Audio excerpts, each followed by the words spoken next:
38절서부터 40절까지의 말씀입니다. 제가 봉독해 올리겠습니다. 요한복음 18장 38절부터입니다. 빌라도가 이르되 진리가 무엇이냐 하더라. 이 말을 하고 다시 유대인들에게 나가서 이르되 나는 그에게서 아무 죄도 찾지 못하였노라.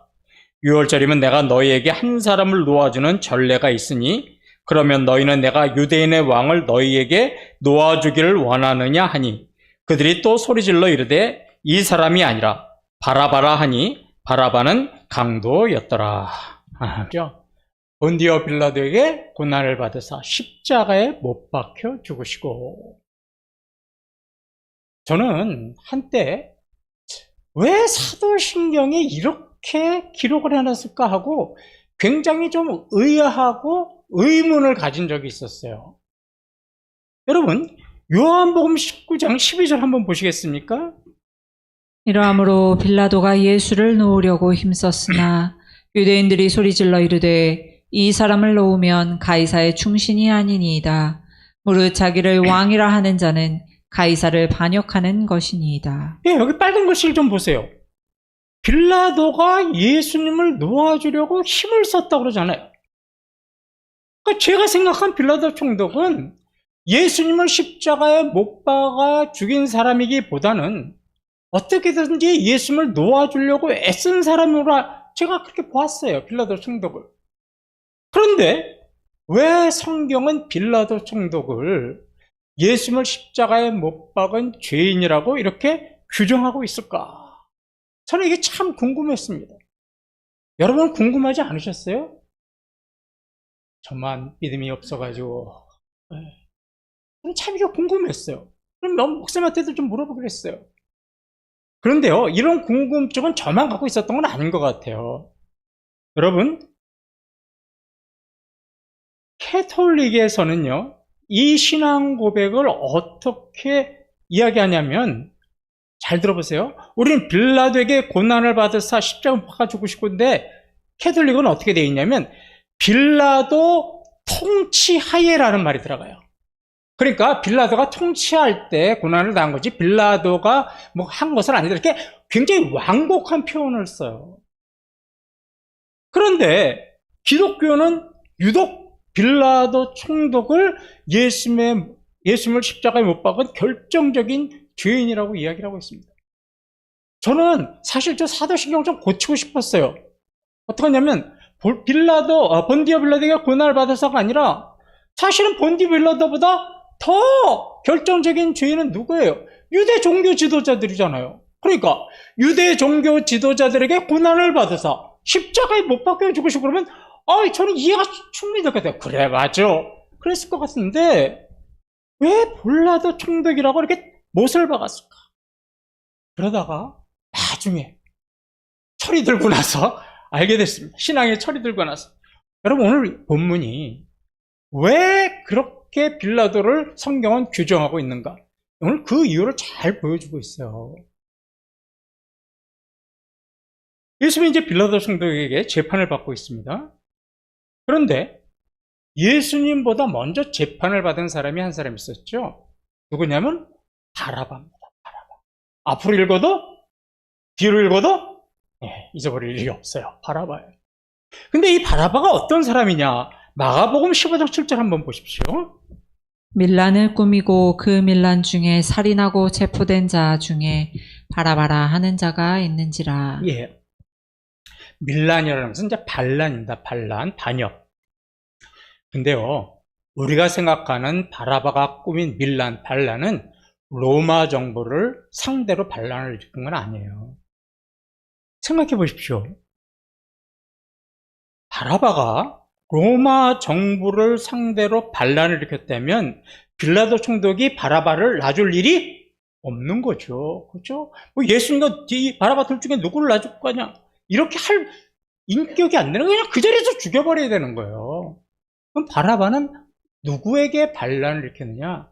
유대 종교 지도자들, 유대 정치 지도자들에게 반란을 일으킨 거예요.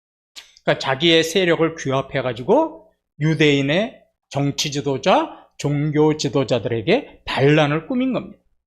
그러다가 그 반란을 하는 과정에 살인을 하게 되고, 그 죄로 이제 로마 총독에게 재판을 받아가지고 이제 사형 선고를 받고 이제 사형이 집행될 만을 기다리고 있었던 거죠.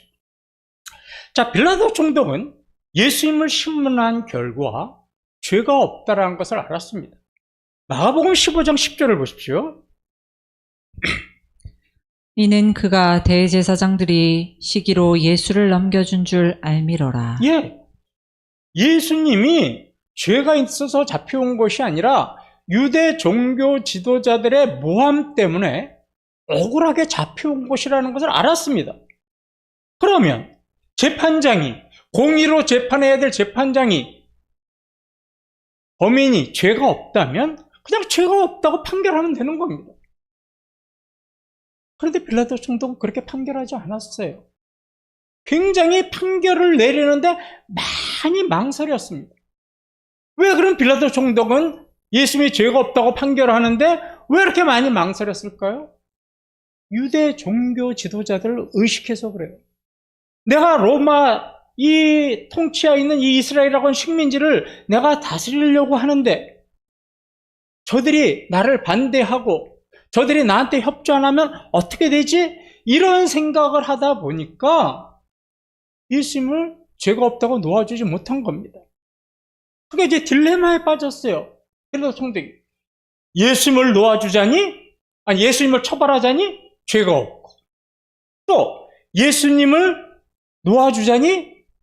유대 종교 지도자들에게 인심을 잃어서 자기의 지위가 불안해질 것이 두려웠습니다. 진퇴양난의 상황이었어요. 그러던 중에 빌라도 총독은 아주 기발한 생각을 하나 해냅니다. 그게 바로 39절입니다. 6월절이면 내가 너희에게 한 사람을 놓아주는 전례가 있으니 그러면 너희는 내가 유대인의 왕을 너희에게 놓아주기를 원하느냐 하니. 예수님과 바라바가 잡혔던 시기는 6월절입니다. 6월절. 여러분 6월절 우리가 다 알잖아요. 6월절이 어떤 절기예요? 이스라엘 백성들이 애굽에서 종로를 타다가 모세 인도로 애굽을 나와가지고 자유의 몸이 된 그런 절기죠. 그것을 기념하는 절기잖아요. 그래서 이 명절에는 이 출애굽을 기념하기 위해서 죄수한 사람을 놓아줘요. 매어있는 죄수한 사람을 석방시켜서 자유의 몸으로 만듭니다. 우리나라도 그런 거 있죠? 무슨 3.1절 특사, 광복절 특사 이런 제도가 있지 않습니까? 죄수 바라바는 처벌을 하고 예수님을 놓아준다? 그러면 자기의 고민이 해결될 것 같았어요. 이럴 수도 없고 저럴 수도 없었던 자신의 고민이 야, 이렇게 하면은 해결되겠구나, 말끔히 끝나겠구나, 이런 생각을 했습니다. 여러분, 이런 사람을 우리는 누구라고 부르는지 아세요? 기회주의자라고 불러요. 이럴 수도 없고 저럴 수도 없을 때 진리를 따라가고 원칙을 따라가지 않고 뭐를 따라가요? 자신의 유불리를 따라가는 사람. 그런 사람을 우리는 기회주의자라고 하는 거죠. 근데요, 여러분, 기회주의자는 다 끝이 안 좋습니다. 빌라도도 마찬가지잖아요. 빌라도 총독은 자기에게는 기발한 생각을 내놨다고 그랬는데 자기 뜻대로 되지 않았어요. 유대 사람들이 예수님을 놓아달라고 외쳐야 되는데 오히려 바라바를 놓아달라고 외쳤습니다. 그러면 유대 백성들은 왜 예수님보다 바라바를 놓아달라고 했을까요? 저는요, 이렇게 생각합니다. 뒤에서 유대 종교 지도자들이요, 백성을 조종한 거예요. 백성을 선동하고 그렇게 외치게 만듭니다. 왜냐하면 유대 종교 지도자들에게서는 예수님과 바라바 중에는 누가 더 위협적인 인물이었냐면 예수님이 위협적인 인물이었어요. 자신들이 가지고 있는 기득권, 이런 것이 예수님이 있으면 그런 기득권을 다 놓칠 것 같은 불안함 때문에 뒤에서 어떻게 한 거예요? 조종하는 거예요. 조종을 해서 어떻게 한 거예요? 야, 바라바 놓아달라고 하지 말고 예수님을 죽이라고 해. 바라바는 놓아달라고 그러고 예수님을 죽이라고 그래. 이렇게 선동을 하자 이 아무것도 모르는 유대 백성들은 그냥 그 지도자들의 말을 따라서 선동한 거예요. 이게 군중심리죠. 군중심리. 데모할 때도요, 80%는 왜 데모하는지 몰라요. 뒤에서 20%가 조종하니까 덩달아서 군중 심리로. 베드로 총독은 유대인의 강력한 저항에 부딪혔습니다. 예수님을 풀어주면 로마 황제에게 고발하겠다고 위협했습니다. 그런데 이런 상황이라고도 할지라도 빌라도의 위치가 어떤 위치입니까? 이스라엘을 통치하는 최고의 권위자예요. 로마 법정에서는 최고의 재판관입니다. 그러면 자신의 위치에서 그런 것들을 두려워하지 말고 어떻게 하는 거예요? 법대로, 원칙대로 죄가 있는지 없는지를 따라서 재판하기만 하면 됩니다. 공의로운 재판장은 주위를 둘러보지 않습니다. 남의 눈치를 보지 않습니다. 예수님이 죄가 없다는 것을 알았다면 그냥 법에 따라서, 원칙에 따라서 어떻게 되면 죄 없음! 그리고 선언하면 되는 겁니다. 그런데 그렇게 하지 않았어요. 여러분, 빌라도가 어떻게 행동했는가를 마가복음 15장 12절을 한번 보십시오. 빌라도가 또 대답하여 이르되 그러면 너희가 유대인의 왕이라 하는 일을 내가 어떻게 하랴. 예, 재판장이 누굽니까? 빌라도 총독이에요. 그런데 누구에게 물어봐요? 백성들에게 물어봅니다. 자신이 해야 할 일을 누구한테 미루고 있는 거예요? 백성들에게 미루고 있는 겁니다. 이게 참 무책임한 거죠. 자신이 책임지고 판결을 해야 되는데 그 책임을 회피하는 거예요. 무엇을 위해서요? 자신의 안정적인 삶을 위해서. 그래서 무고한 예수님을 희생시키는데 눈을 감아버린 겁니다. 여러분, 비단 이런 모습은 빌라도 총독만의 모습일까요? 이런 빌라도의 모습은요, 우리의 일상에서 늘 일어나는 문제예요. 빌라도만 나쁜 놈이 아니라 저와 여러분도 나쁜 모모입니다. 믿음을 선택하느냐, 세상을 선택해야 하느냐, 이런 선택의 순간들, 선택의 어떤 결정적인 그런 결단의 시간이 우리들에게는 늘 수없이 밀려옵니다. 그럼 당연히 우리는 어딜 선택해야 돼요? 믿음의 길을 선택해야죠.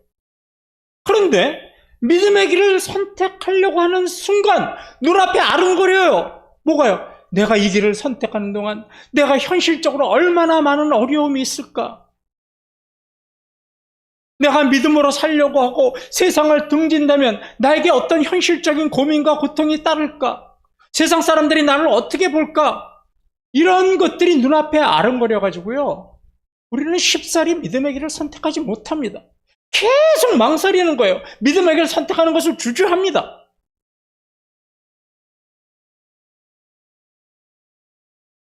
이런 모습은 빌라도 총독의 모습인데 그게 바로 저와 여러분의 모습입니다. 그래서 저와 여러분은요, 누구나 할 것 없이 다 기회주의자입니다. 자신의 유불리를 따라서 때로는 신앙을 택하고 때로는 세상을 택하고. 그러면 빌라도 총독의 죄가 뭡니까? 왜 사도신경에 빌라도에게 고난을 받아서라고 정확하게 못을 박아놨습니까? 예수님에게 죄가 없다는 것을 알고도 자기 자리를 지키기 위해서, 자신의 출세를 위해서, 자신의 안정적인 삶을 위해서, 자신의 유익과 만족을 위해서 완전히 공의와 정의를 저버린 모습입니다. 이게 그의 죄죠. 자신의 위치에서 해야 할 일을 하지 않는 것, 이게 죄입니다. 여러분, 그리스도인은요, 세상 사람들보다 더 높은 도덕성을 요구합니다. 세상 사람들은 그냥 하지 않음으로 끝날 수 있어요. 그런데 그리스도인들은 하나님이 맡겨주신 자신의 위치에서 자신의 사명을 감당하지 않고 자기네 책임을 다하지 않는 것, 이것조차도 주님은 우리에게 죄라고 하시는 겁니다. 공의에는 눈을 감고 현실과 타협한 죄입니다. 그래서 성경은 빌라도 총독을 예수님을 십자가에 못 박은 죄인이라고 규정하고 있는 겁니다. 이런 빌라도 총독의 모습은요, 언제든지 저와 여러분의 모습이 될 수 있어요. 우리가 빌라도 총독처럼 너무 우리의 시선과 관심이 세상에만 몰입되어 있으면 우리는 언제든지요 예수님을 십자가에 못 박아 죽일 수 있습니다. 제가 그래서 아까 찬양대 하신 예수님을 문 밖에 세워놨을 때 내가 엉엉 울고 찬양했던 게 내가 예수님을 죽였기 때문에, 내 삶에서 내가 신앙의 길을 택하지 못하고 세상의 길을 택한 것은 바로 뭐예요? 나를 위해서 십자가에 죽으신 예수 그리스도를 다시 한번 우리는 십자가에다 못을 박는 그런 우리의 모습인 겁니다. 그렇게 볼 때 우리는 하루에도 수십 번씩 예수님을 십자가에 못 박아요. 무엇을 위해서요? 나의 출세를 위해서, 나의 유익과 만족을 위해서, 내 가정의 안정적인 삶을 위해서, 내가 남의 시선을 받지 않고 살기 위해서.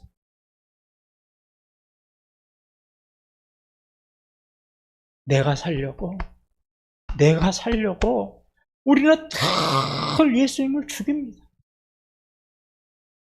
내가 돈 10만 원 더 벌려고 거짓말하는 거, 내가 살려고 예수님을 죽이는 거예요. 내가 내 위치에서 해야 될 일 하지 않는 거, 예수님을 죽이는 거예요. 우리가 너무 현실의 문제에 빠져 있으면 우리는 다 예수님을 죽이는 거예요.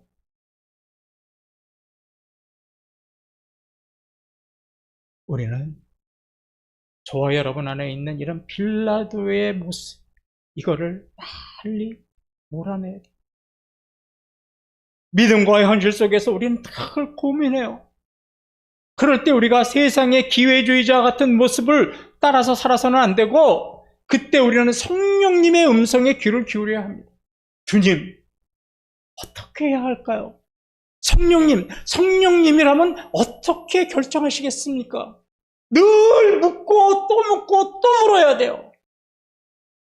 그리고 성령님께서 말씀하시는 그 말씀을 따라 행동해야지, 그렇지 않으면 우리는 날마다 예수님을 십자가에 못 박는 겁니다.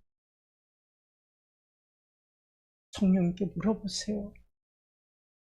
양을 여러분들에게 대답하십니다.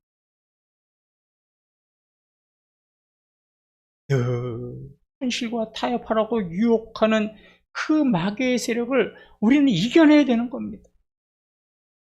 세상의 만족과 유혹을 위해서 우리가 믿음을 놓아서는 안 돼요.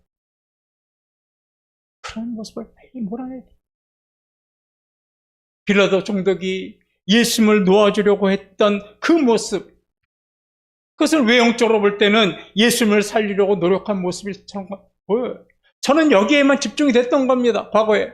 그런데 내면적으로 보면 예수님을 살리려고 했던 것이 아니라 전형적인 기회주의자의 모습이고 전형적인 이기주의자의 모습이죠. 저와 여러분의 모습이기도 하고요.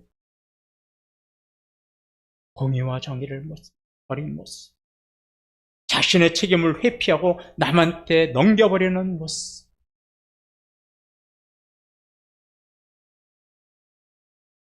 이런 모습의 삶은 버려버리고 저와 여러분의 삶은 우리에게 맡겨주신 그 위치에서 어떤 상황이든지 우리에게 주어진 책임 감당하는 것.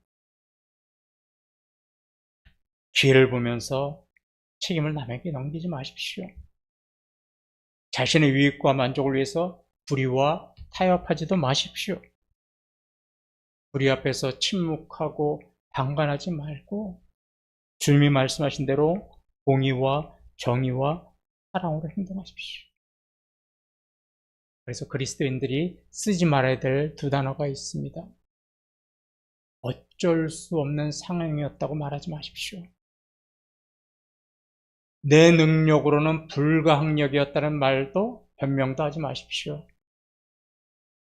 그런 말은요, 기회주의자가 쓰는 전형적인 말이에요. 공의와 정의로 판단하신 하나님 앞에서 그런 변명, 그런 말은 아무런 소용이 없습니다. 말씀을 마무리 짓지요. 마태복음 27장 24절 한번 보시겠습니까?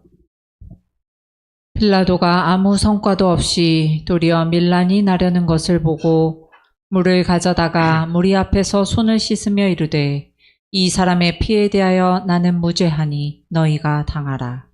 예, 빌라도 총독은 사람 앞에서 손을 씻으면서 뭐라고 하냐면 나는 죄가 없다. 너희들에게 그 죄가 있다. 그렇게 선언을 했어요. 그런데 물로 손을 씻었다고 해서 빌라도 총독의 죄가 사라졌습니까? 자신의 죄를 유다 백성들에게 넘겼다고 해서 그의 죄가 사라졌습니까? 성경은 영원히 빌라도의 죄를 묻고 있습니다. 성경은 영원히 빌라도에게 책임을 묻고 있습니다. 우리가 우리에게 주어진 곳에서 우리의 책임을 감당하지 못하고 우리의 유익과 만족을 위해서, 우리의 이익을 위해서, 우리의 출세를 위해서 우리가 현실과 타협을 하고 세상과 타협을 한다면 주님의 말씀책, 주님의 생명책에는 우리의 죄가 영원히 지워지지 않을 겁니다. 바라기는 우리 대형교회 성도님들, 우리 안에 빌라도와 같은 모습은 없는지 자신을 살피면서 책임을 회피하고 경가하기보다는 당당하게 그리스도의 이름으로 책임을 지고 세상의 유익과 만족보다 공의와 정의와 사랑으로 살아가시는 우리 성도님들 되시기를 주님의 이름으로 축원합니다.